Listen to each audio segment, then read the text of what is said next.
You might have seen this man named Ashton, a fitness coach and online entrepreneur, recently gained viral attention for his unconventional and exaggerated morning routine shared on TikTok. In his video, Hall begins his day at 3:52 a.m., engaging in activities such as mouth taping, brushing his teeth with bottled water, performing push-ups, reading, journaling, and listening to spiritual podcasts. He also includes ice baths and a banana peel facial in his regimen. This video has sparked widespread discussion and laughter, with some viewers finding the routine unrealistic and humorous, while others praise Hall's dedication and discipline. The video has garnered millions of views and has significantly boosted the social media presence of brands featured in his routine, such as Saratoga Spring Water. In today's video, let's talk about the cars he uses. If you've been following his crazy 4 a.m. routines on TikTok, you've probably noticed something else as well: his impressive car collection. First up, Ashton's got a Rolls-Royce Wraith, a car that screams luxury and power. It's the perfect blend of style and performance, just like his routine. Over the top but classy.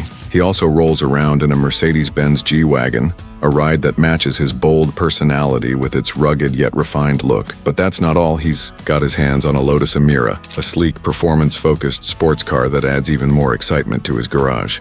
And rumor has it he's been linked to the exclusive Aston Martin DBZ Centenary Collection. Can you imagine? It's clear Ashton isn't just about fitness. He's living a life of luxury with these dream cars. Let me know which one you'd love to drive. Drop a comment and don't forget to hit that subscribe button for more content like this. And how about a little facial with banana peel?